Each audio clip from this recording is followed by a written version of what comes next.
listening to Anja Asks Anybody.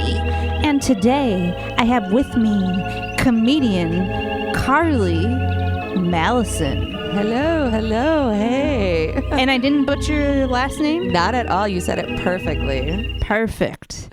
Yeah, I'm sure you're just dollops of perfect being a comedian. Oh, yes, actually. I don't know if you knew this, but I was born perfect, so. Yeah, that's why you were a runner-up in the Shepherd Express Best of Milwaukee Comedian section, Yes, I hear. Yes, I was runner-up. Charlie Barron's beat me. No, I'm just kidding. I love Charlie. Yeah.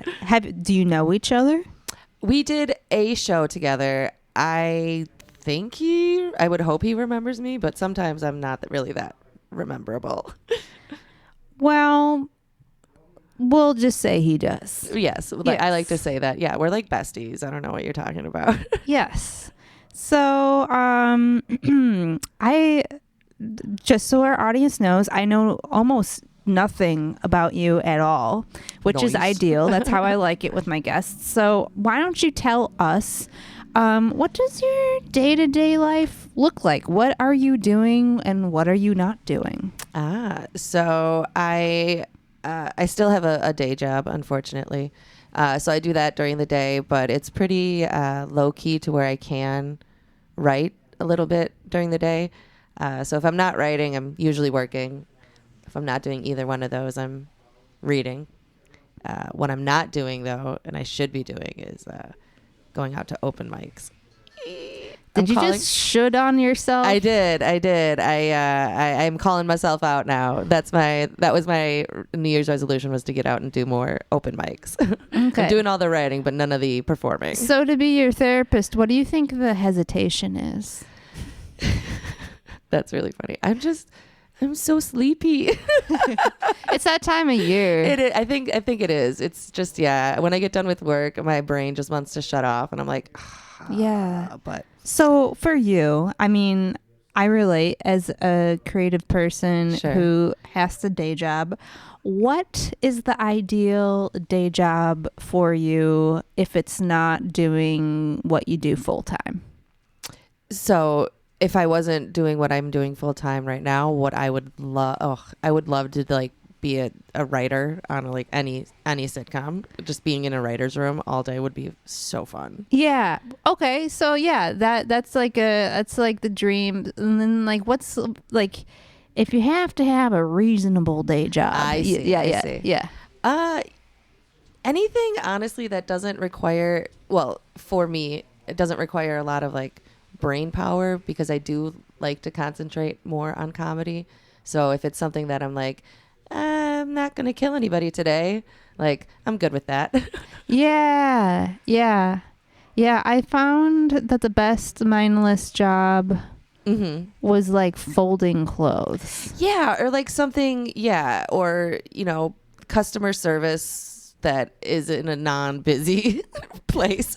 Yes. Like a job that no one comes into. Exactly. Yes. And, I get 3 people and I'm like, yes, tell me your problems. Yes. Yeah.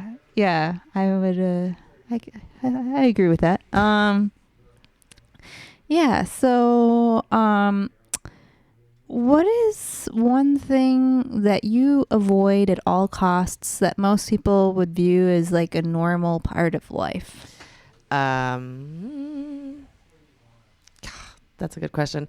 The comedian in me wants to joke and be like, pickles, because I hate pickles. I think they're disgusting. So really? Tell us more.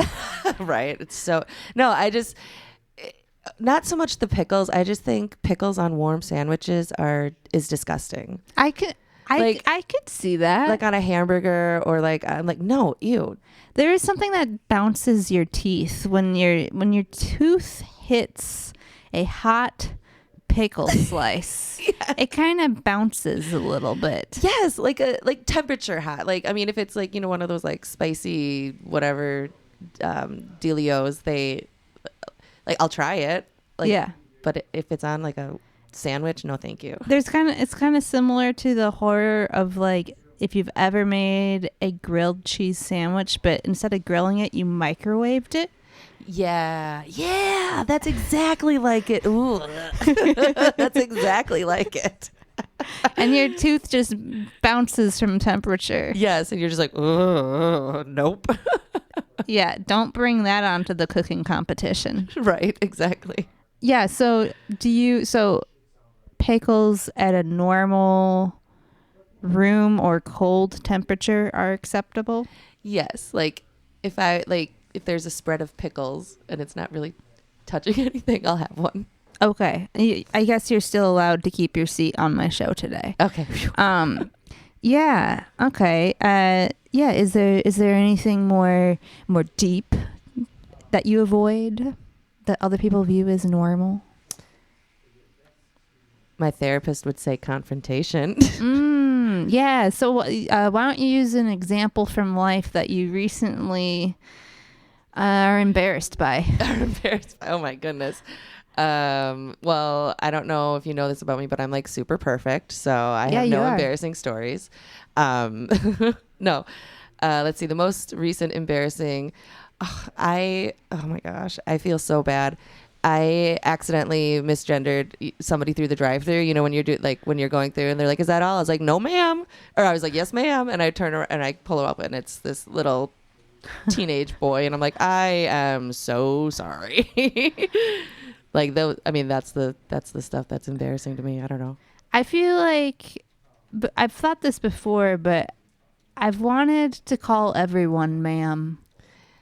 Yeah, like as a sign of respect. Yeah, like I feel like hey guys.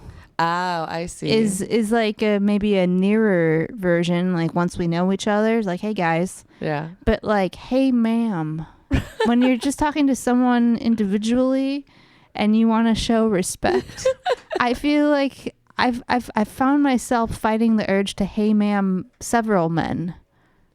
I think we should. I think we should hey ma'am some men. Men I feel like saying some men deserve it, but then that's saying like that's I feel like negative. some men would accept it and would feel honored. Well, thank you. Like they've always wanted to. Like I remember the first time I was ma'amed, I was like 30 exactly. Oh, nice. And it came as a shock. And I was like, oh my gosh.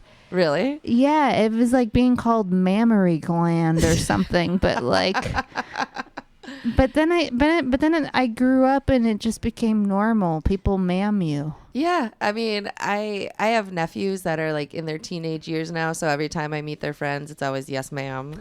So I'm like, all right, whatever. I guess I'm a ma'am now.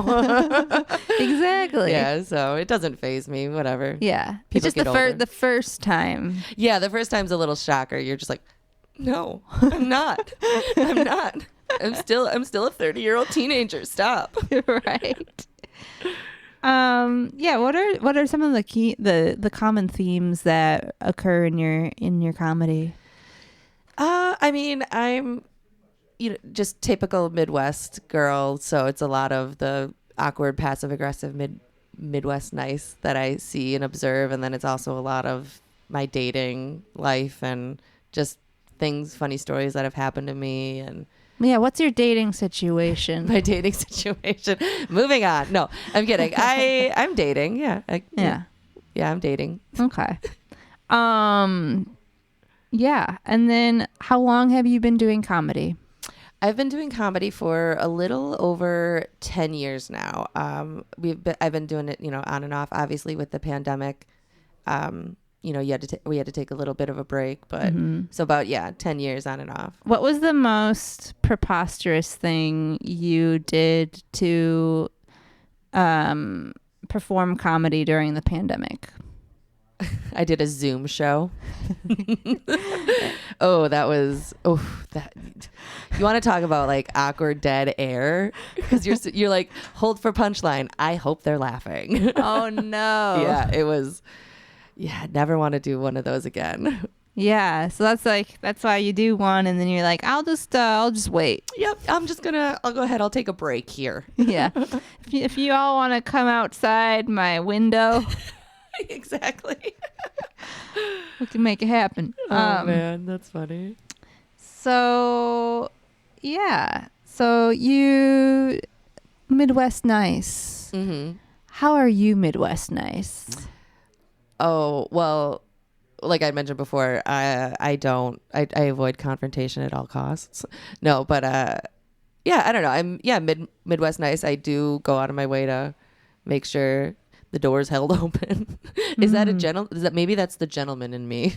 Yeah, we all have a gentleman. We all have a ma'am and we all have a gentleman. Yes, thank you. Yes. We all have a you guys, a gentleman, and a ma'am. Yes, I love it. Yep. We can be all the archetypes of can. Midwest. Yep.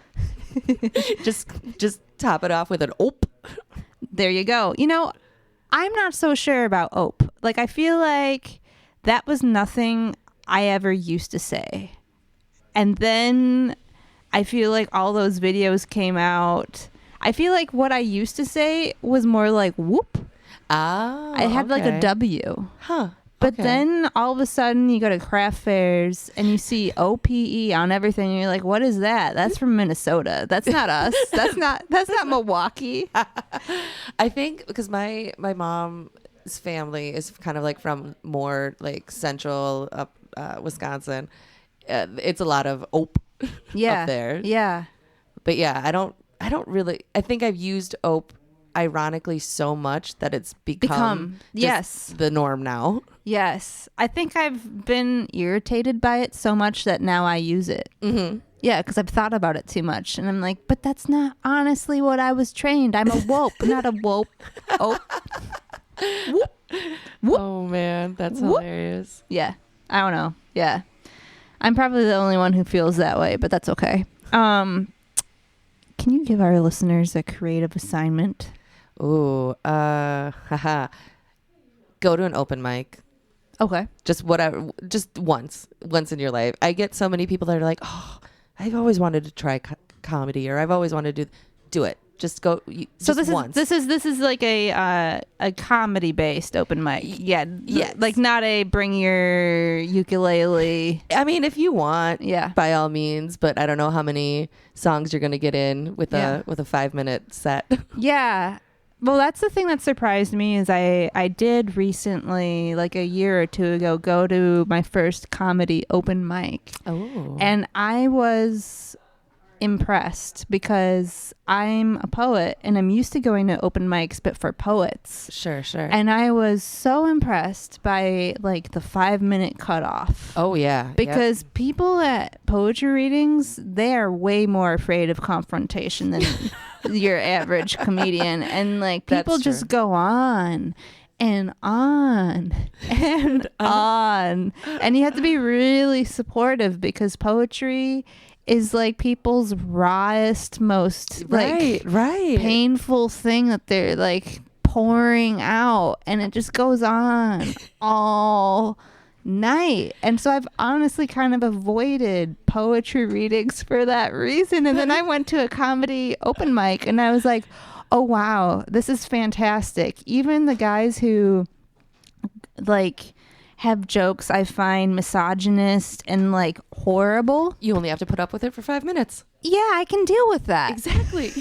Yes. I used to run an open mic where it was like an all media open mic, so it was like comedy, poetry, and music, and it got like I totally understand what you mean about the poetry being like their rawest moment, because they'd be like pouring their heart out, and then like the next person be like, so I farted the other day, you know, and you're just like, oh God, like, oh no, what's going on here? So one time I got, and I'm not one of those poets who like pours their heart out when it's really raw. Sure. I'm a little more of like comedy poetry. Yeah. One time I got invited to do this gig, and so I went and I was going to do it, but then it was like about prison abolition, which is a very important topic. 100%. But the person right before me got on stage and talked about how they had been like violated as a trans person in prison, and just gosh, yeah. And then I had to like follow that. Yeah, no, that was exactly the open mic vibe, and I'm like, I can't do this anymore. Yeah. I was like, it's got to be either one or the other. Like, I had to deliver like a homily that was like, you know, sometimes when things are really bleak. We need art and comedy to raise our spirits. Exactly, right? You're just like, I have to put a disclaimer on this so I don't feel like a jerk. Totally. Oh, that's so funny. Yeah. Yeah, so go to a so you're telling our listeners to go to one comedy open mic. Mm-hmm. So how do they do this? What do they have to do to prepare? Well, write material. No. I mean, even if you find yourself like funny and you do want to try it, just start jotting little things down that you find either funny. And then, I mean, once you go to an open mic, you'll kind of see how everyone works, how their style is. And then you kind of, I guess, just go from there. To sign up, there is a Milwaukee comedy scene like Facebook group that has a bunch of the open mics listed and where you can sign up. And then you kind of just, that's how you find your community and you just go. Do you have one you particularly like doing? Yes. So there's one Monday nights called Monday Night Mass. It's hosted by these two women, Reagan and Louisa. They are the funniest women I've ever met in my entire life. Shout out to them. They run a really good open mic. It's at Bremen Cafe Monday nights. The Laughing Tap also has a really good mic, but they're in the middle of renovation, so they don't have their mic up and running yet, but they also have a very good mic. Cool. Yeah. So hit those ones up, I guess is what I'm saying. Yeah. Listeners. Yeah. Cool. What's one misconception that people might assume or have about you that you frequently had come across and drives you nuts? I've been told that I look meaner than I am, which makes me laugh because I'm like, yeah, that's probably true. So it's not so much bothers me anymore. It's just kind of like I like to see the people's reactions change when they realize, oh, she's not a horrible person. That's just that's just who she portrays on the stage. Yeah, well, I suppose that actually serves you as a protective. It does, yeah. Especially in comedy when people try to come up and they attempt to joke, but then it's not really joking, and then it gets really weird and awkward, and so you're just like, okay, well, this is my time, gotta go. Yeah.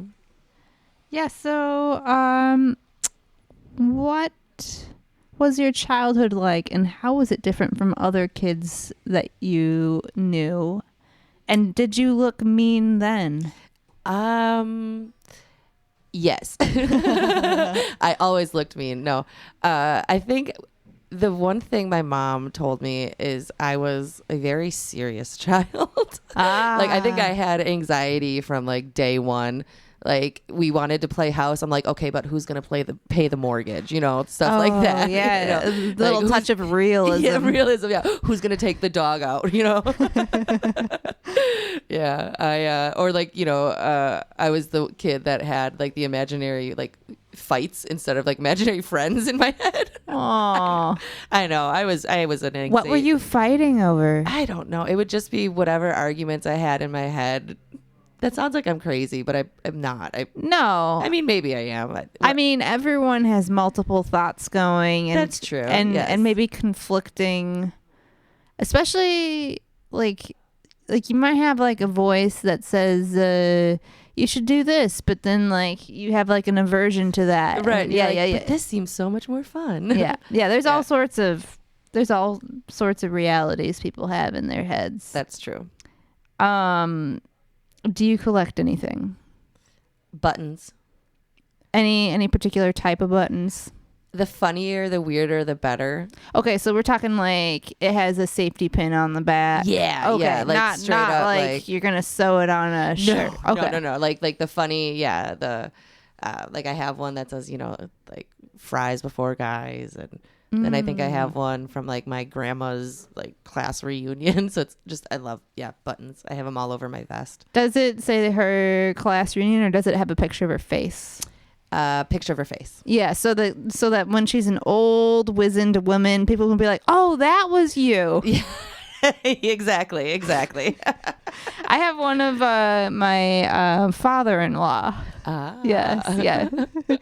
So that people could know who he was. Yes. Exactly. Perfect. Yeah. What was the last book you read? Okay, I'll do the second to last because the last book I read was not good. And I don't want to crap on it. But the series that I read like twice last year was the Dungeon Crawler Carl series. I don't know. It's like this apocalyptic meets alien invasion meets video game.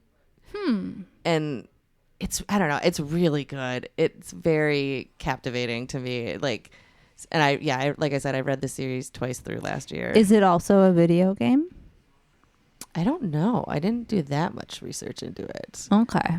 But it's definitely I'm excited for this. There's 7 books. The 8th one's coming out this year. So I'm like, yes. I'm such a nerd, but I'm so excited. That's cool. Yes. When you leave the house and you walk around, what are the things that you're likely to notice? Smells mostly. Yeah, what are you sniffing up with that snout there? Sniffing up with the snout. Well, lately it's been dog poop because my neighbors aren't picking their dog poop up. Oh, I know. It's annoying. Are you going to do anything about it? No. Of course not. You're not going to put one of those signs that this is no poop trespassing. I always am like, this is so sad whenever I pass someone's lawn and there's like a sign that is like no pooping. Right. It's like, it's really bad when someone has to put up a sign. Right. Yeah, we're not there yet, but I was kind of just like, man, just do it. Just pick it up. Yeah. But besides that, so you're not gonna pick it all up and like leave it outside their door. No, I'm not that petty. I wish I was, but I'm not. I wish I was. I wish I was like 50 Cent level petty. You know what I mean? Has he done anything particularly petty lately? He did interviews with only ABC because that's the only channel that P. Diddy's prison gets. Oh, that to me it floors me because they hate each other. Wow. Oh yeah, it's so funny. It makes me laugh so hard. Yeah, I live under a rock, so I don't I don't know these things. That's funny. Yeah. Yeah. How do you stay up to date? Do you worry about that in your comedy being current? Yeah, for the most part. Like there are times where like I'll write a joke that's very popular in the moment and then like I'm like, well, now I can't do it. You know, it's a year later and you're just like, oh, I can't do that joke anymore. So it is important to, I guess, stay relevant just to keep the audience, listening and be like, well, okay, that joke would have been funny 5 years ago, or you know what I mean? Yeah. So yeah, you have to be somewhat relevant, I guess. Yeah. Otherwise, we'd be still doing like the no respect type of jokes. You know what I mean? Yeah. Or take my wife, please. Whatever those ones are. Yes. Some hard-boiled 40s. Yes. The difference between men and women, huh? Yeah. So, do you have anything coming up our listeners should know about? Yeah, I'm doing the one-liner madness at, I believe it's called the X-Ray Arcade down in Cudahy. Okay. End of the month. It's like a little competition that some comedians are doing where we do, short little one-liner jokes and progressively gets moved on until there's a champion. So. And the whole thing is just one-liners. Yeah. Yes. Supposedly, I think they're allowing us to do like up to 3 sentences. I think that's yeah. So I know I love that type of challenge, like that type of writing challenge. Yeah. So I'm excited about it. It's like the haiku of comedy. Exactly, exactly. Yeah, and where can people uncover and discover more about you? I'm one of those Instagram girlies. I'm always on there. So you can find me on, Instagram. It's just my name, Carly Malison. Same with, what is that new one? Threads? That's what it's called. Threads. There's something like that. Something like that. Yeah. The old Twitter or the new Twitter is what I meant to say. But yeah, so you can find me on those. I'm pretty, like I said, I try to be active. I try to do silly, stupid things. What's the weirdest, wildest, wackiest thing you've done in the name of social media? I can't even think of anything right now. Probably just like popular trends. Like I'll try to do just to like I said, stay relevant. Those are probably cringeworthy if I look back on some of the stuff. But yeah, that's, I guess, I don't do anything too crazy. At least I don't think so. Now, maybe I do. Now is the part of the show where you can send your past self a message. Oh, and boy. Everybody else's hearing will go out for like 30 seconds while you talk to your past self. Oh my gosh. What? Oh, okay. Talking to my past self here, what would I say? Like how old are we talking? Like how past? Because if it was whatever age you like, you can tell us though. But we're not going to hear it because like our hearing is like about to get muted. In 5, 4, 3, 2, 1. I would tell my past self, my 15-year-old self, to stop crying over Jose not asking you to homecoming. Get over it. It's not a big deal. He was a nice man. He was not in love with you. Get over it. That's probably what I would say. Do you still obsess over Jose? I do not. No. Where is he? I don't even know, actually. Oh, that's good. Yeah. I'm assuming probably married with children. That's what a lot of people from my hometown did. Yeah. Where'd you grow up? Palmyra, Wisconsin. Okay. I don't know if it's kind of like by Whitewater area. What's the essence of Palmyra? The Twilight Zone. That's the best way I can put it. It's a weird small town. Farmers. I don't want to say weird because I mean I can't poop on them. I was born there, or not born. I was. But raised it's a different culture. But definitely a different culture than the city. I was not made to be a country girl. I realized growing up. Yeah. What are the ingredients necessary for being a country girl that you do not possess? You have to enjoy horses. Okay. Yeah. You have to know a great deal about 4-H. Oh. Yeah, that was one I was not into. Let's see what else. That's kind of like Girl Scouts, but for like country kids. Yep, 100%. And the only thing I was good at in country is I owned a lot of flannels. Yeah, that was really pretty much the only. And that's something you carry with you today? I do. I have a bunch of flannels at home that I carry with me. It's my comfort. Yeah. Well, that's pretty much our show. Thank you, Carly. This was fun. Thank you. That was Carly Malison, comedian. You can find out more about her on the Instagram and the threads. And I'm your host, Anja, not Anja. Next week, I'll talk to another person who I don't know at all. And now I have 7 seconds, 5 seconds, 3 seconds. No, 2. There we go.